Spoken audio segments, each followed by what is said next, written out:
Welcome to the show, Steve, and thank you for joining me today. Well, thank you for inviting me, Osama. So let's kick off this conversation with the $1 million question. Official inflation in Egypt is 21.27%. However, Hanki's annual inflation in Egypt is 101%. So how do you explain this massive gap between your calculation and the official one? Well, in countries that have elevated inflation rates, that's inflation rates above about 25%, the only way to accurately measure inflation in those dynamic high inflation situations is to use what's called purchasing power parity. And that's what I've developed and used to measure these high inflations. And what happens, the chain of reasoning is fairly simple. You look at the change in the exchange rate and translate that into what is an implied inflation rate. And as you say, in Egypt, it's right now 101%. It's about 5 times higher than the official rate. And from my Egyptian friends that I speak with on a regular basis, they tell me that on the street, 101 is pretty close.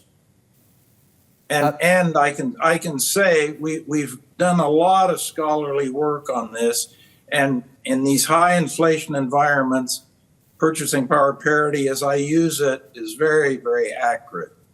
And how the government calculates its inflation rate?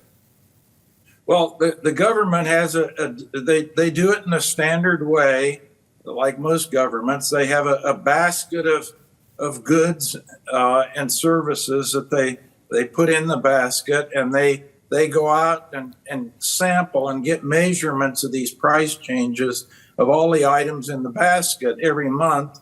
And then they come up with a monthly inflation number. And that's where you get inflation at 21.27% in Egypt. The problems are enormous because, number one, they often don't have they don't have everything in the basket. My basket has everything in it. Everything being transacted in Egypt is in my basket. The official basket is a little tiny basket without very many items in it. So that's one problem. Then you have all kinds of problems in high inflations. What if you go out the first day of the month to get the calculation, but the index, the basket, comes out at the end of the month? Well, in a month, a lot of inflation can occur. So you're always kind of behind the curve, shall we say. And then in a place like Egypt, where you have a lot of corruption, you know they manipulate the data.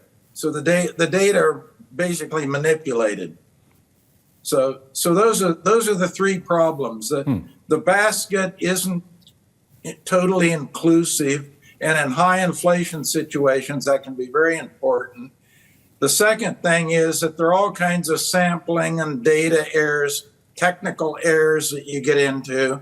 And 3, in a place like Egypt, as I say, you've got a lot of corruption and unreliability in the civil service and government. So you know they're doctoring the data, or they might be. We don't know. Do you think, Steve? Yeah, and do you think that the government basket is tiny? This is intentionally by the government? It often is. I have no proof in Egypt that it is. I can say historically, studying various developing countries like Egypt, where you have endemic corruption, you have big problems with data manipulation. We have a big, long historical record of countries manipulating the data. I would not be surprised if Egypt is manipulating the data.